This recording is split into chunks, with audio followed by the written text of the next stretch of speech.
big ones, this is kind of where I said there might be some that are pelagic. Just because of how this spot sets up, there's more of a bowl, where there could be a presence of bait with some wind. We obviously don't have any wind.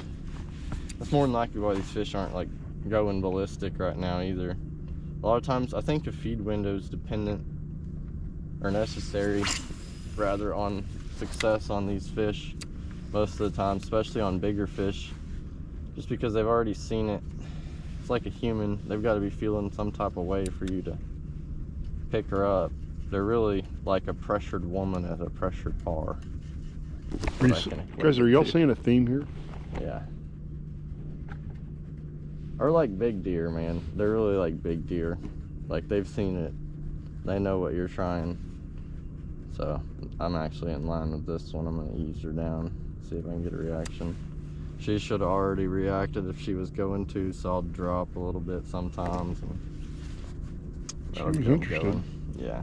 So the real big ones, if they get close to you every once in a while, they'll put the clown mask on and put that carp, you know, sheep mask on and try to fool you. But they're big bass, you just gotta keep clipping until you find what you want. I need to find some bait. If I find bait, we're gonna obliterate them. So Hunter, you just made a really perceptive comment about why some minnow fish are really hard to catch. Tell me why. Well, the bigger they get, the bigger their eyes get. It's kind of reversed of people almost, or most animals. Their vision actually starts to improve slightly. It might get worse, but their ability to see is a little bit better, just because the eye is bigger. So when they swim up hot on your bait, you can see it now on forward facing. The reason they don't bite, it's not the size of your minnow, the color, the head, you know, the speed, none of that. So when they swim up and don't eat it, it's not scent. They'll swim up and read the bottom, and if it doesn't say depths, they don't eat it. And this is not a paid advertisement. It's just the truth. It's what I've experienced. Have you ever experimented with writing a depths on another bait just to see? I actually have. I did it on my spook and they ate it better. They ate it better? Uh-oh. Yeah, there you go. I need to do it on this Shimano so it won't do that. Throwing braid on it. It broke the arm, I think. Or broke something. Swim bait. It threw the swim bait off. I don't know if I've ever thrown a swim bait off completely. Rifled it. I bet they'll eat that. It's weightless. All right, I am discovering the Hunter's funniest crap. So what he picked up a new reel and made a cast with it. And what did you say about the reel? I said it was in quiet mode. So he had the magnets all turned up. So tell me about LBJ smallmouth. What's hooking one like? No, those are Texoma. Texoma. What's hooking one like? It's like taking the air out of a balloon. This shit just goes crazy. And landing one when you take the air out is like having a wall full of needles and a ceiling full of needles and hoping that the balloon doesn't pop. Oh my God. See, not quiet mode, throws long ways. Look at way out there. But this will backlash. Into one of the other 6 boats if that's you're not in here. Paying close attention. Yeah, I would think guiding with the cost of fluorocarbon line could get pretty expensive. Especially if the gentleman or lady that you're taking doesn't quite understand the cost of fluorocarbon, which usually they don't, so that's pretty cool.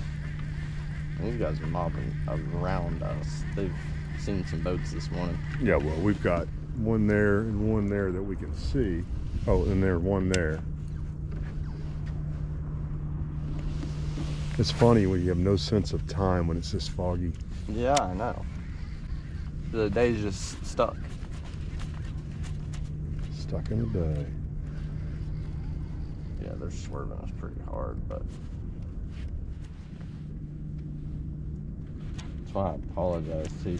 Is that jerkbait? Mm-hmm. How'd you get it so deep? This one's cracked.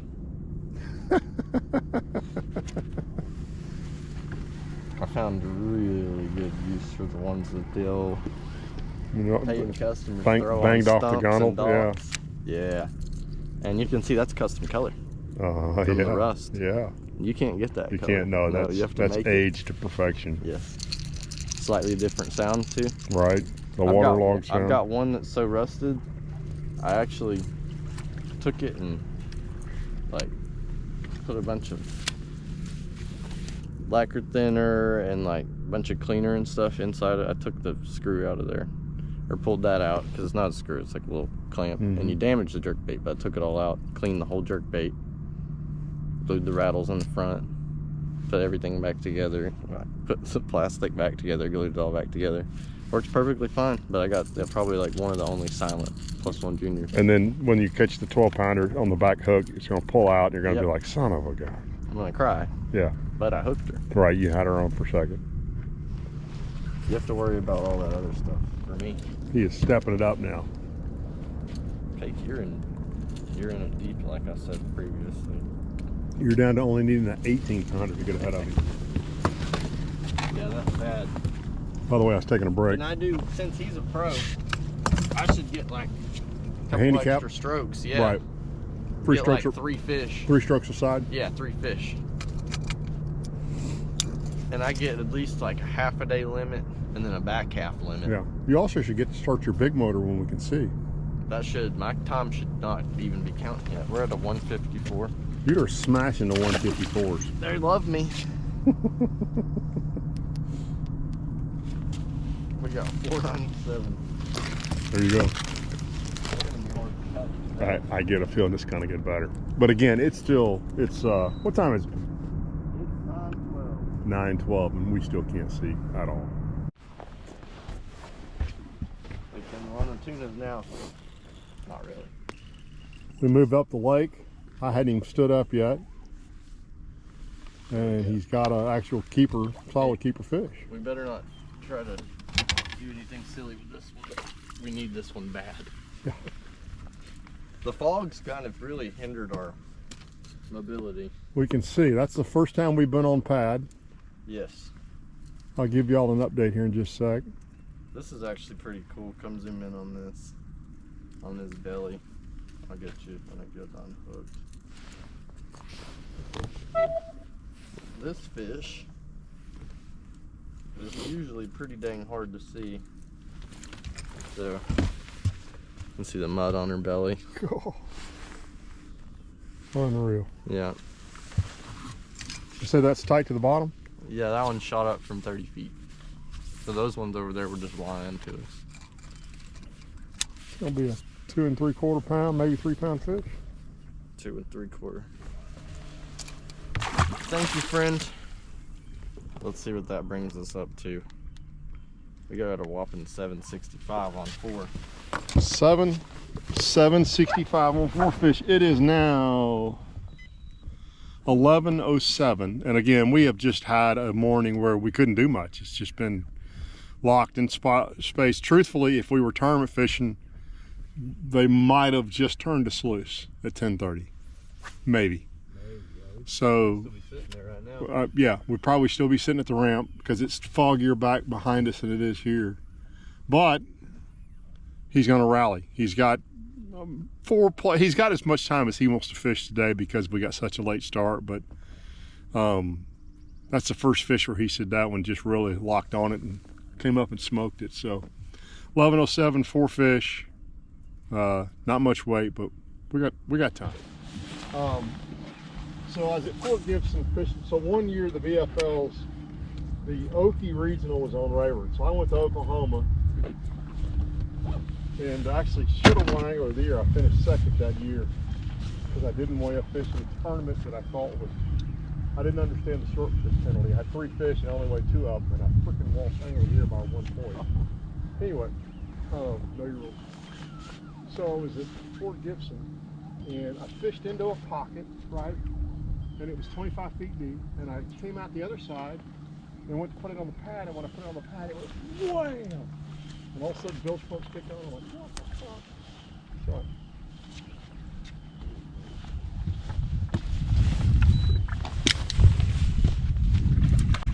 hey, we got another keeper. Oh no, I almost lost him. We'll high stick him for rod purposes. I like it. My rod guy hates that. Grabbing them up high? He's like, dude, you gotta quit doing that. People think it's okay to just high stick fish now. What do you mean by high stick them? Just hold the rod like this with the fish on there. Oh. It'll break a rod. Nah, you're fine. He'll replace it. I love high sticking. Give me a break. I think we just blew through 9.5 pounds. Hey, maybe. Maybe 10? Maybe. No, we won't get to 10. Oh. Real bummer. Hey, this is one of our kickers though at 194. This gets us to 960. Little fish is currently a 150. I think you got some space to upgrade. By the way, that's 4 minutes after the last fish, so that didn't take long. We started on the crappies. Multi-species. Sometimes I get mean on them. He literally called it. He said, this is going to be a crappie when it come out of the pile. Donk. So I'll put Hunter's contact information at the bottom of the screen if you want to book a trip with him. I'm a great trophy bass guy. He said he thought I'd catch at least an 8 today. There she is. 8. Maybe, no, probably an 8.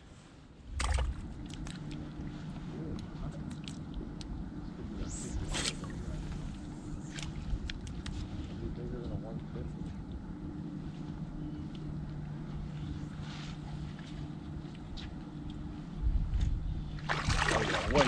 150. Oh yeah, you just busted. We just busted them. Hey, we might be in the 10-pound club. The back camera still running? Looks like it is, isn't it? I believe so. Maybe. Hopefully. Get that minnow on that pile. There's a pile of them on that pile. I do think your phone is ringing. I am, yeah. Try to find you. Maybe some crap. Yes, those little specky ones on the very, very top. We'll just get kind of past them, or get right in them, and they'll see it and slide out of there for you. There we go, guys. We actually got a real one finally. It's not a real one, but bigger. We got a 2-pounder. 247. Absolute magnum.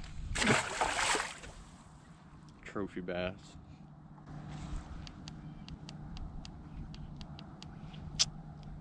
Let's see what that gives us. Yeah, we're in the 10.5 pound club. That is not bad. The pile got moved on it. It did.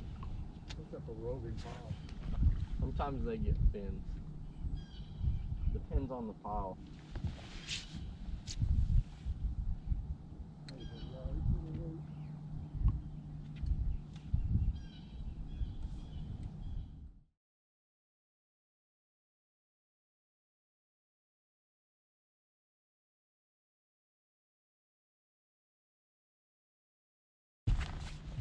Look at the mouth on that fish.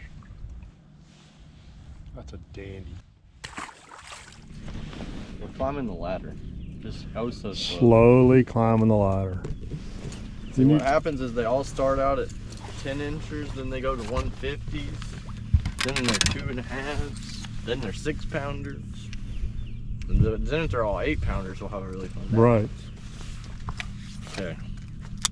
And somebody's got to have the crown as the smallest stringer. Right. So, not that I'd proudly wear it. That's Ben right now. Is it? Yeah. How much is that? 17 something at Athens. Shit, I better get to work. What do you got? Let's see. That one is gonna help a pretty good bit. Let's see. I'm at 11.19. Oh, you got it whipped. Yeah. I've got it broken right now. What time is it? 10:30. 10:30. So we've just come on up the lake a little bit. He's caught 2 pretty quick on a jerk bait, and they seem to be firing a little more. Seeing a lot of fish, a lot of scattered, super shallow grass. What's the deepest you've seen that grass sticking up out there? Probably no deeper than 8 feet. And it's only 10 sticking feet. up a couple feet off the bottom. Yeah. Oh yeah. I mean, none of it's coming up to the surface yet, but there's a lot of little fish just hanging around the hydrilla. That one was actually out here in the open in this ditch, floating like a foot down. When I first saw him, he was like a foot down. He started kind of heading away from our boat. I threw a hope cast out there and we got him. But a lot of those little ones will pre-spawn in any of those days where you get high sunshine. If you come through a grass stretch, if you're scoping, and especially a lake like when Rayburn has grass, you can do it like in the winter at Rayburn or Fork or Ray Rock, anywhere with Drilla. You can come down the edge. You can see there's a hard swoop right here. I'll put my boat like right here, right off the edge. And you can, here I'll put it over here so you can see. We can't see up in here at all. The days where you get high sun when they're pre-spawning, you can put your boat, you'll only be able to see it when you get right here. So right there, as it starts to come up, I'll swerve so I can get down with it. And you can see how good we can see through that top layer of grass where it's almost surfaced. And you can't really achieve that out there, where you can still pan off back here and see blackness in that like 1 foot up there, because they will be up there, like they're going to be up there roaming around and searching and stuff. So if you can't see in 2 or 3 feet deep, it's pretty unproductive at times. You can really miss a lot of fish. So if they shift on you just a little bit, you can try skirting just a little closer to the grass where you can still see fish, and that'll help you see a lot more. But if they're on the edge like they are today, you better get on the outside or else you're not really going to see any. So either way, you need to either be further out or further in on grass typically. A lot of people fish it too far out and too far in. Kind of a happy medium. As far as scoping, I just non-recorded the crap out of some great footage, guys. He pulled that fish out of a brush pile with a bunch of them with him. Not quite a 3-pounder, 295. 295, big fish though, right? Big fish of the day so far, unfortunately. He does cull out a 193 though. We're in the 12-pound club. Woohoo!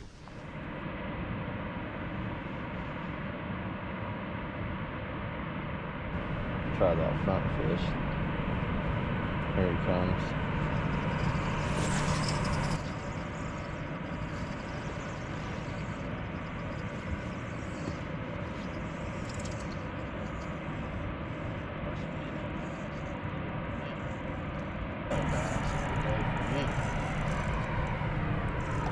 Can you kind of put it on me there for a minute with me? Oh! Oh no! You have to just edit that out. Hard to edit that out. Shit. Hey, the only thing I can say about that that's good is that is one of my client rigs. Not my Durban rig. I keep them completely separate. Do you Like really? you have to, yeah. Yeah. You don't want them picking up a $250 rod. Bro, that'll happen in a tournament and you're like, you can't afford that to happen in a tournament. Every once in a while, they'll just get you're in the teens. Hey, we're a 3-pound club too. That was a 307. Let's see where we at. We are in the teens, 1334. Our small fish is a 217. So we've got some room for improvement. What was it? 13 what? 13. 17. Yeah, 13. 1317. It is 11:55. We've moved down on the main body. We're just out in the open. Little point right here. But what we're starting to see is scattered timber out here kind of everywhere. And that fish was over the top of some timber and just really reacted. That fish came 8 or 10 feet up to get that, didn't he? Yeah, he came a good ways. Which in clearer water, like, that's what I was kind of checking around to see this morning at the boat ramp, was to see how far these fish would be willing to travel for our bait. Which we were kind of getting lied to there, just because there had been quite a few people fish through there with that fog. But I like to establish a relationship, like a distance relationship on that fish. So like, say here's our fish, there will be a hard, like, numbered distance on your screen how far you need to keep your bait away from that fish. So when you throw on that fish, if you get your bait too close, they won't bite a lot of times. So you'll start to establish a distance, and then once you get that distance, from there you can play with speed and size. So distance honestly comes kind of first, in my opinion. Job one. Yeah. Bad deal. Was that a floater or was that on something? He was on the bottom, up here on the edge of this hydrilla. That's a really pretty fish. Isn't he? Wild looking. Kind of got a big mouth for small as body is. Uh-oh.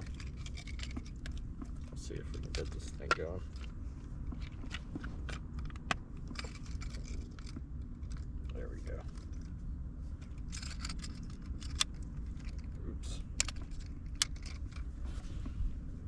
Oh yeah, big time coal. 269. That coal's out at 217. Half pound. And gives us almost 14 pounds, 1387. All right, 142. It doesn't feel like we've got almost 14 pounds. No, you just kind of plucked along. It feels like we've got about 5 pounds. Yeah. Yeah, you just kind of plucked out through the day. I mean, it's a beautiful day. It's a mid-February day. I bet it's 60 degrees out here. Dead calm. It's supposed to blow a little bit today, but we're not feeling any wind at all. But he has just continued plucking around almost exclusively with what I'm not sure is an illegal jerkbait. Matter of fact, let me show you what happens when you hang that jerkbait up, but you're willing to sacrifice something over the jerkbait. Good. Had this thing in my life a long time. Come out of there. I got a bunch of fishing poles. No, I actually lost my plug nut. Not good. Pretty deep. Try it one more time. Give it a little bit more oomph. Try to get underneath the water a little bit more.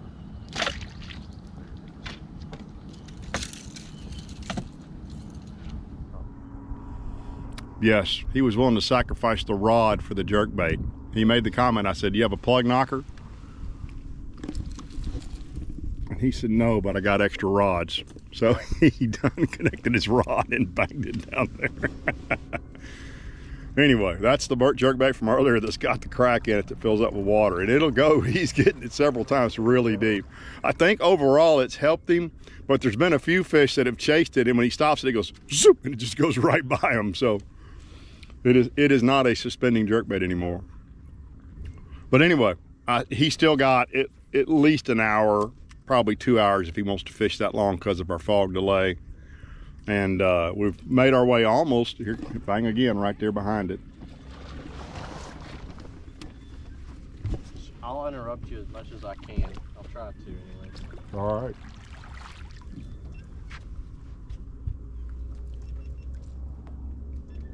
I don't think that one's gonna help. I don't think so. You gotta be better than 2 pounds. Nope, now. he ain't better. Anyway, we've made our way up to almost where the hot water rolls out. So this lake sort of circulates in a counterclockwise way. So the hot water's up here, the intake's behind us. So we're where there's probably a little bit of current. This entire bank is just covered in beautiful hydrilla. You will be on Ken Smith Fishing again here this summer with a 65-pound braid and a flipping stick and a prawn. We're coming back with some 3/4 ounce sinkers because this has got to be a good flipping lake in the middle of summertime. Frog bite probably pretty good. Probably a good frog bite too. Good point. So we will, like May or something in here. Probably be yeah. We will be back, but I still think he's going to catch a stringer. He's got to catch. You got to catch a 6-pounder or a couple of 4-pounders to catch Ben. But I'm not going to put it away from him because when he sees them, he catches them. He's just not seeing very many quality fish. And again, not knowing the lake at all. And the one thing that has handicapped him is like when Austin and I went to Moss, I knew how to run around. So I'm like, you can run this, you can't run that. I haven't been here in 30 years. I have no recollection of what's safe and what's not to run. And it's a Monday, so there's not many people here for us to say, okay, you can run that. So he's really been limited to what he wants to look at about 4 miles an hour. So some limitations. So handicapping him a little bit is what I'm going to say. I appreciate the makeup, Ken. I'm trying to get, but I have confidence. Which if he beats Ben, I'm gonna give Ben a chance to come back somewhere else and do it too. But we shall see. Stick around. I think this will get interesting before we're all said and done.